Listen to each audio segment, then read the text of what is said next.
तो इसी संदर्भ में भाई और बहनों, पूज्य गुरुदेव भगवान की लास्ट में महिमा करते हैं एक शब्द के साथ में। जो शब्द है गुरुदेव भगवान का, ये सतगुरु महिमा शब्द संग्रह पुस्तक परमेश्वर ने छपवाई है। उनके शब्दों का संग्रह है इसमें, जो गुरुदेव ने अपने सत्संगों में शब्द गाए हैं। जपोरे मन साहेब नाम कबीर। जपोरे मन यानी गुरुदेव भगवान समझा रहे हैं हमें कि भाई उस कबीर परमेश्वर का नाम जप ले। अब कबीर परमेश्वर का नाम क्या है?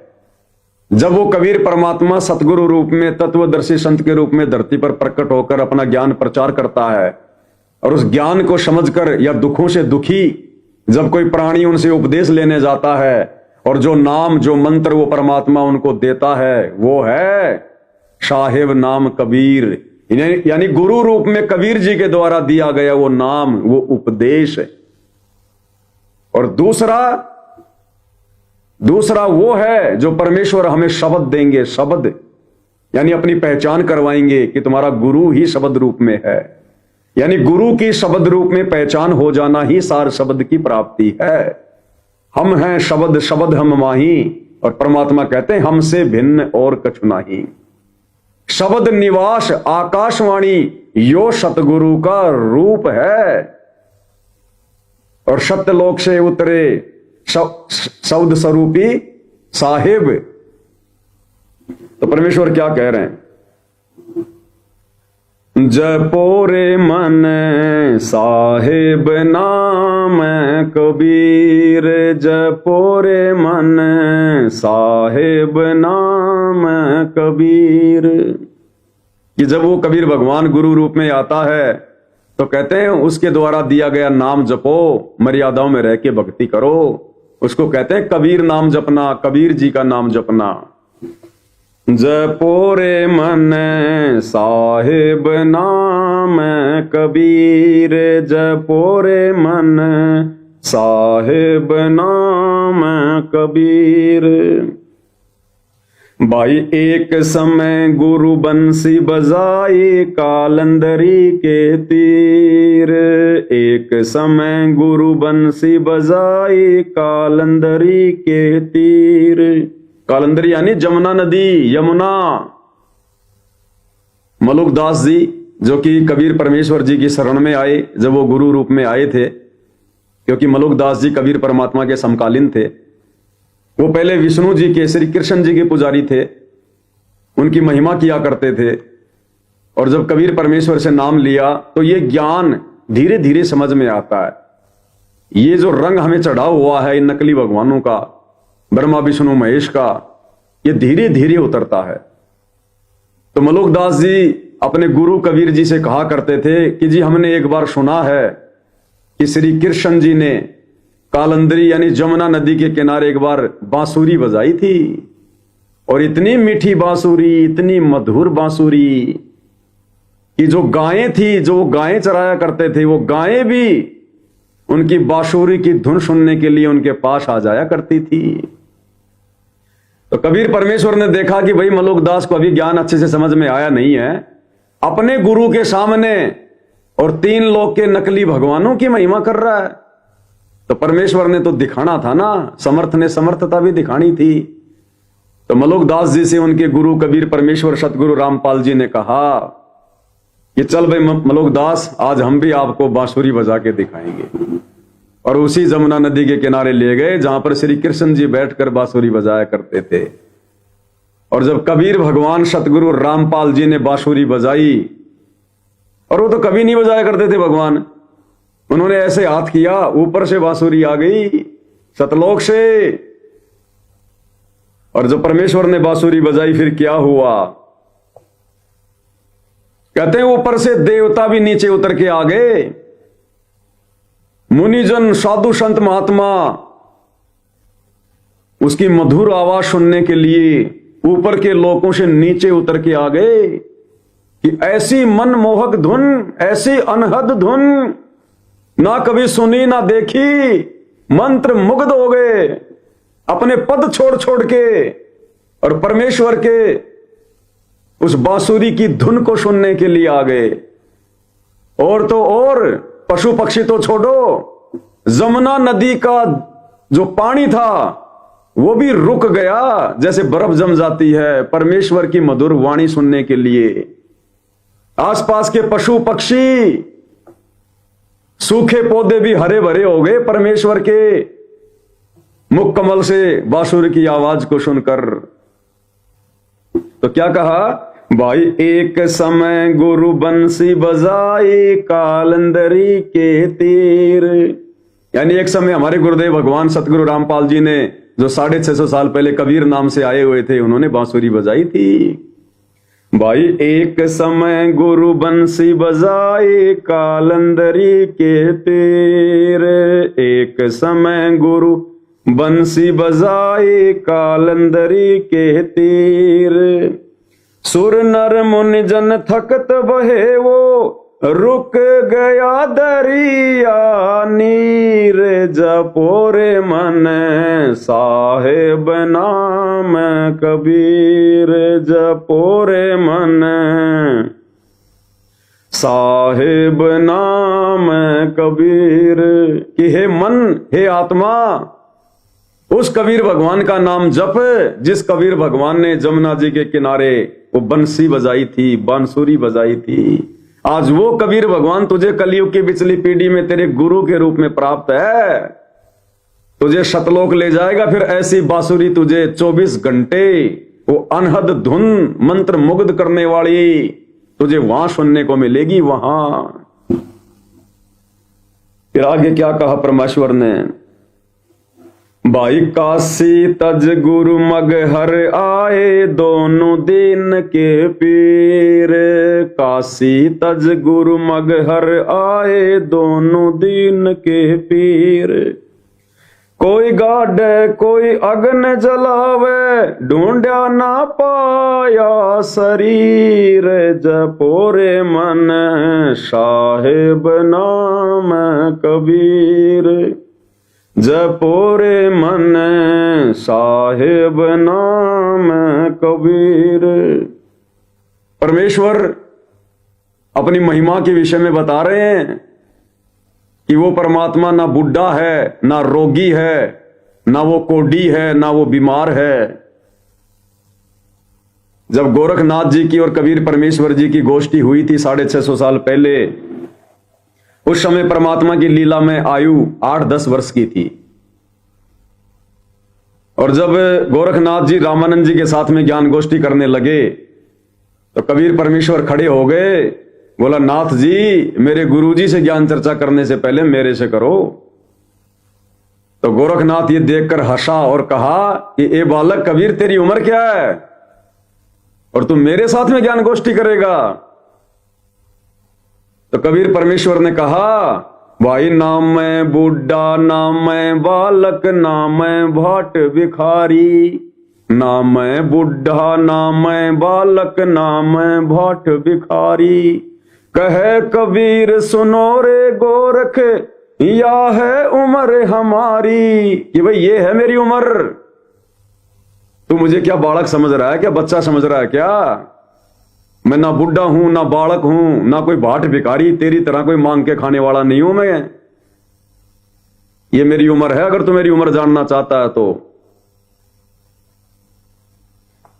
तो परमेश्वर 650 साल पहले 120 साल की उम्र में, जहां 70-80 साल की उम्र में बुढ़ों के घुटने टूट जाते हैं, चलने की हिम्मत नहीं रहती, दुनिया भर के रोग, 1 किलोमीटर चलने में 5 बार उसको बैठना पड़ता है, और 120 वर्ष की उम्र में कबीर परमेश्वर बिना किसी सहारे के, बिना किसी घोड़ा गाड़ी में, ना किसी बुग्गी गाड़ी में, ना किसी पालकी में, पैदल चलकर गए परमेश्वर काशी से मगर, और वहां से सशरीर परमेश्वर शतलोक को गए सबके सामने।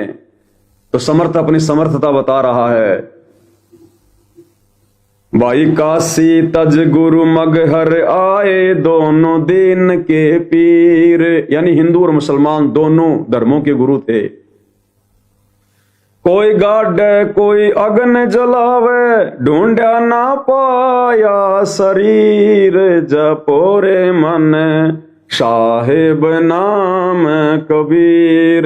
जपोरे मन साहेब नाम कबीर। कि हे मन, उस कबीर परमेश्वर सतगुरु रामपाल जी भगवान का नाम जप, जो मगर से सशरीर लीला करके दुनिया को अपनी समर्थता दिखा के शतलोक गए थे। आज तुझे कलयुग की बिजली पीढ़ी में वो कबीर भगवान प्राप्त है जो मगर से सशरीर गया था, उसका नाम जप, उससे उपदेश लेकर। भाई चार दाग से सतगुरु न्यारे, अजरो अमर शरीर। चार दाग से सतगुरु न्यारे, अजरो अमर शरीर। कि उस कबीर परमेश्वर सतगुरु रामपाल जी भगवान का वो जब भी आते हैं, जिस भी युग में आते हैं, वो किसी मां के गर्भ से जन्म लेके नहीं आते, वो चार दाग से न्यारे होते हैं। उनका शरीर अजरो अमर होता है, वो अविनाशी है, अविनाशी। कहते हैं उस समर्थ परमेश्वर का नाम जप। भाई चार दाग से सतगुरु न्यारे, अजरो अमर शरीर। यानी परमेश्वर ने चार दाग बताए, चार प्रकार से दाग दिया जाता है मरने के बाद में। आदमी जब मर जाता है, जब उसको जला के आते हैं तो कहते हैं हम उसका दाग दे के आ गए। तो गुरुदेव कहते हैं कि चार प्रकार के दाग होते हैं। जैसे हिंदू आग में जलाते हैं, मुसलमान जमीन में गाड़ते हैं मरने के बाद, कुछ लोग ऐसे होते हैं वो पानी में बहा देते हैं एक छोटी सी नौका बना के, ताकि कोई जानवर खा लेंगे और उस आत्मा को दुआ देंगे। कोई ऐसे होते हैं जो बहुत ऊंचे पहाड़ पर या किसी बहुत ऊंचे कोई पेड़ के ऊपर कोई जो है वो मचान बनाकर सबको वहां पर रख देते हैं। चील कौवे वगैरह ये पक्षी वगैरह उनको खा लेते हैं। तो कहते हैं इस प्रकार से अंतिम संस्कार होता है, चार प्रकार से ये दाग हैं। और कहते हैं जो सतगुरु होगा, जो कबीर भगवान होगा, सच्चा गुरु होगा, बंदी छोड़ होगा, वो इन चार दागों में होके नहीं जाता, वो चार दाग से नहीं जाता, वो तो शरीर जाता है। और यही लीला आने वाले समय में गुरुदेव भगवान करेंगे। तो कहते हैं हे मन, वो कबीर भगवान धरती पर प्रकट है वर्तमान में सतगुरु रामपाल जी के रूप में, जो चार दाग में नहीं आते, ना से पहले आए। भाई चार दाग से सतगुरु न्यारे, अजरो अमर शरीर। चार दाग से सतगुरु न्यारे, अजरो अमर शरीर। दास मलोक सलोक कहत है, खोजो कसम कबीर। जपोरे मन साहेब नाम कबीर। जपोरे मन साहेब नाम कबीर। मलोकदास जी कह रहे हैं कि उस समर्थ को, उस खशम को खोजो। खशम यानी वो पति। जैसे गांव में दो औरतों की लड़ाई हो जाती है, क्या कहती है? तेरा खशम मरे, तेरा खशम, यानी तेरा पति मरे। तो दास मलोक शलोक कहते हैं, खोजो खशम कबीर, कि उस पति की खोज करो, उस खशम की खोज करो, जो समर्थ है, सबका स्वामी है, जो चार दाग में नहीं आता। कहते हैं उसकी भक्ति करो, उससे उपदेश लो। तो वर्तमान में भाई और बहनों, वो खशम, पूरी दुनिया का खशम, वर्तमान में दुनिया पहचान नहीं पा रही अपने खशम को, अपने पति को, क्योंकि आत्मा का पति वही है। 2028 के बाद समझेगी दुनिया, पहचानेगी अपने खशम को। और जो भक्ति करेगा हर प्रकार से मर्यादाओं में रहकर, अपने खशम को खशम मानकर, अपने गुरु को अपना खशम मानकर, वो हाथ अपना धर दे सर पर, जिसने मान गुरु को बाप लिया। फिर परमात्मा कहते हैं देखना, फिर वो परमेश्वर वाले काम करेगा। फिर जब तुम भक्ति पर लगकर भगत वाले कार्य करोगे, फिर वो परमात्मा भी परमात्मा वाले कर्म करेगा, भगवान वाले कार्य करेगा। और तभी भाइयों और बहनों लीला हुआ करती है। अरे जब भगत भी पूरा हो और भगवान भी पूरा हो, तब होती हैं लीलाएं। त्रेता युग में भगत प्रहलाद पूरा, भगवान ने नरसिंह रूप धारण करके लीला की, आज तक उनका इतिहास गाया जाता है। नरसिंह भगत पूरा, भगवान ने 56 करोड़ की माया बरसा दी बात में, और लीला बनी हुई, आज तक गुण गाए जाते हैं। ध्रुव भगत पूरा, भगवान भी पूरा मिला, और ऐसी अजब गजब लीला हुई, आज तक गुण गाए जाते हैं। मेरा भाई भगतनी पूरी, भले वो पार होने का समय नहीं था, पार नहीं हो पाई, लेकिन भगतनी पूरी, गुरु मर्यादाओं के लिए समर्पित, गुरु के लिए समर्पित, और भगवान भी पूरा मिला, और आज तक उसकी महिमा गाई जाती है। तो भाई और बहनों, ये कलयुग की पिछली पीढ़ी है। आप और हम वही आत्माएं हैं जो आज से पहले पार नहीं हो पाई। जिन आत्माओं के नाम गुरुदेव हमें गिनाते हैं, धन्ना सेठ, धर्मदास, रविदास, रामानंद जी, सर्वानंद जी, अर्जुन सरजुन, मीराबाई, नरसी भगत, अर्जुन सरजुन, ताम्रध्वज, मोरध्वज, शेख फरीद, बाजीद, ये सब आप और हम ही हैं भाई और बहनों। बस अपने आप को पहचानने की देर है, गुरुजी के प्रति समर्पित होने की देर है, उन्हें अपना बाप मानने की जरूरत है। फिर देखना भगवान तो पूरा है ही। जब हम भगत पूरे हो जाएंगे फिर देखना परमेश्वर धरती पर अद्भुत लीलाएं करेंगे। आने वाले समय में अद्भुत लीलाएं, और यही लीलाएं फिर हजारों वर्षों तक गाई जाएंगी, सुनी जाएंगी, और इसी के सारे दुनिया फिर भक्ति किया करेगी।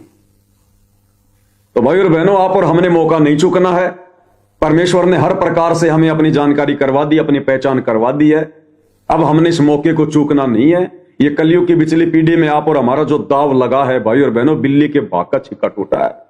बिल्ली के भाग का छिक्का, ऐसा गोल्डन चांस, ऐसा सुनहरा अवसर भाई और बहनों, युगों पर्यंत दोबारा हम कल्पना नहीं कर सकते। अगर रह गए तो किसी कारण से, तो बिल्कुल समर्पित हो जाना अपने गुरुदेव के प्रति।